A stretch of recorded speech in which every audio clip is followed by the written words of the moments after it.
In the year 536 AD, the sun disappeared. A mysterious dust, neither fog nor cloud, blanketed the sky for 18 months. Snow fell in the middle of summer. Crops were wiped out entirely. This catastrophe did not belong to Rome alone. Chinese records from the same period describe the sky turning yellow. The sun gave forth its light without brightness, like the moon during this whole year. It seemed very much like the sun in eclipse, for the beams it shed were not clear. In a world without the sun, what did humanity cling to? In the previous episode, we witnessed an era when three suns, Rome, Han, and Teotihuacan, blazed at the same time. But the stronger the light, the deeper the shadow. By the end of the 2nd century AD, after plague struck both empires simultaneously, the cracks had grown beyond control. The Han Dynasty splintered into 3 kingdoms following the Yellow Turban Rebellion. Rome sank into the endless civil wars of the crisis of the 3rd century. The heart of empire was beginning to stop. But here's what's fascinating. At the very moment these 2 empires were shaking, a new force was seeping through the ruins. In the west, the cross was rising. In the east, the lotus was blooming. When empires of matter crumble, empires of the spirit are built. This pattern repeats across 3 continents simultaneously. Why is it that every time an empire falls, God returns? In hoc signo vinces! By this sign you shall conquer! I have seen the cross of light in the heavens above the sun, and it has spoken to me! In the year 312 AD, Emperor Constantine officially recognized Christianity. A religion persecuted for 300 years became the empire's official faith overnight. A crumbling empire needed a new adhesive to hold its people together. But even the cross could not hold back the massive wave rolling in from the north. The great migration of the Germanic peoples had begun. In the year 410 AD, Alaric, king of the Visigoths, stood before the gates of Rome. For the first time in 800 years, a foreign enemy had laid siege to the city. Rome, your walls stand tall, but your people starve within. Open your gates willingly, or I shall break them down and take what I please. The age of Rome is over. 3 days of plunder. The eternal city was engulfed in flames. Marble temples collapsed. The Senate house burned. Roman citizens, now prisoners, were led away in chains. But this was only the opening act. The true terror was coming from the east. Attila, king of the Huns. All of Europe trembled at this single name. He called himself the Scourge of God. Where my horse hooves have tread, no grass shall ever grow again. I am the Scourge of God, and the earth trembles beneath my shadow.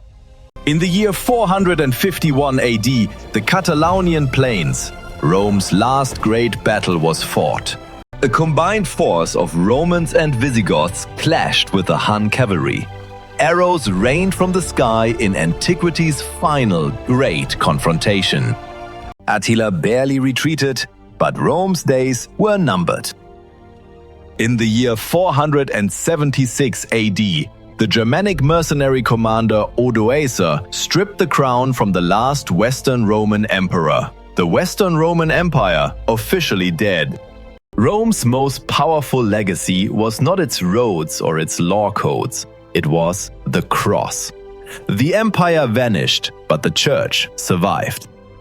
Where the empire built by the sword had fallen, Rome left behind an empire of the cross. As Rome fell to Germanic blades, China was living through the exact same hell. The timing is uncannily precise. In the year 311 AD, the disaster of Yongjia, nomadic peoples struck at the heart of the Central Plains. the Xiongnu, the Xianbei, the Jie, the Di, the Qiang. 5 nomadic peoples crossed the Great Wall and began burning Han Chinese cities. Luoyang fell. Chang'an burned. Just as Rome crumbled before the Germanic tribes, Chang'an crumbled before the horsemen of the steppe. The 16 kingdoms of the 5 barbarians. For 300 years, northern China drowned in a bloodbath of chaos. And here, the exact same thing that happened in Rome occurs. From the ashes of war, a new faith began to spread. Buddhism. Born in India, this religion traveled the Silk Road and arrived in China. In the West, the cross filled the void left by a broken Rome. In the East, the lotus filled the void left by a broken China. The same terror, the same mechanism. In the year 399 AD, a single monk set out for India, risking his life. Faxian. At the age of 60, he crossed deserts and mountain ranges to retrieve the original Buddhist scriptures. A journey of 14 years. 一路上只有白骨作为路标，但求取博陀真理的脚步，我无法停下。即使身体扶手，这经文必须传到东方。 This was a Silk Road in reverse, carrying scriptures instead of silk. Buddhism filled China's ravaged soul. The colossal Buddhas of the Yungang grottos and the Longmen grottos stand as legacies of this era. The great Buddha of Yungang, 17 meters tall, the pinnacle of art born from the agony of war. In the West, churches filled the void. In the East, temples filled the void. Then, what about the third continent? Teotihuacan, the city whose Mercury mystery we explored in part 4. Around the year 550 AD, something unbelievable happened to this colossal city. Its center was burned. But there are no signs of external invasion, no battle scars on the walls. Only temples and aristocratic buildings were burned. Ordinary dwellings were left untouched.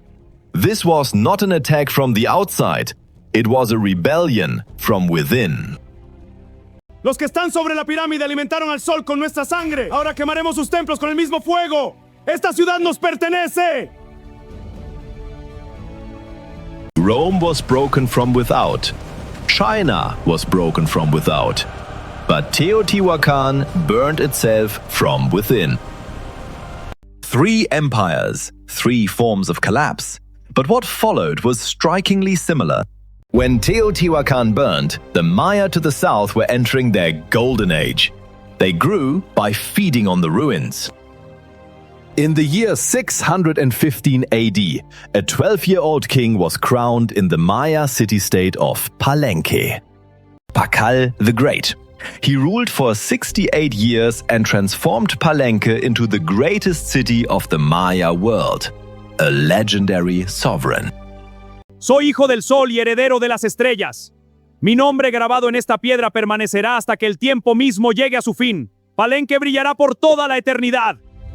In his era, Maya architecture and astronomy reached their zenith. Tikal and Calakmul, 2 great city-states vying for supremacy, the Mayas own Rome and Carthage. While Eurasia sank into darkness, the Maya were enjoying their own golden age. Let's take stock. When Rome collapsed, Christianity exploded. When China collapsed, Buddhism exploded. When Teotihuacan collapsed, Maya ritual culture exploded. The same pattern across 3 continents. Can this be coincidence?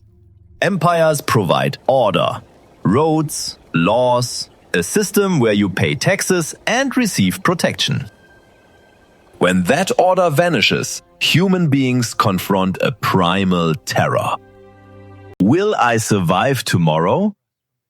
Faced with this fear, people stop reaching for visible power and begin searching for invisible salvation. Christianity promised heaven. Buddhism promised nirvana. Even if the empire on earth crumbles, the empire in heaven is eternal. This message became the most powerful hope for humanity standing on the ruins. But let's push one step further. In 536, what was the culprit that made the sun vanish? The most likely answer is a massive volcanic eruption. Volcanic ash blanketed the stratosphere, sending global temperatures into a sharp plunge. Just after 536, in 541, the Justinianic plague erupted. Half of Europe's population was erased. Humanity's first pandemic. Massive famines were recorded in the East as well. If in part 1 a climate catastrophe triggered the birth of civilization, this time a climate catastrophe pressed civilization's reset button. This pattern between humanity and the environment repeats with startling precision. But the darkness was not eternal. On top of the ruins, a new world began to sprout. In the east, the Sui dynasty reunified China, and the golden age of the Tang dynasty dawned. In the west, an entirely new force, Islam, erupted from the desert. In the North Sea, Viking prows began cutting through the fog. The Maya were racing toward the peak of the Classic period. The east moved into brilliant light. The west plunged into deep darkness. An era was coming when the fates of two worlds would be completely reversed. Part 6. Light and Shadow. The Age of Reversal begins. Was the fall of empires a tragedy for humanity or a necessary reset? Let me know in the comments. The sun disappeared, but in that darkness, humanity forged a new light. The resonance continues.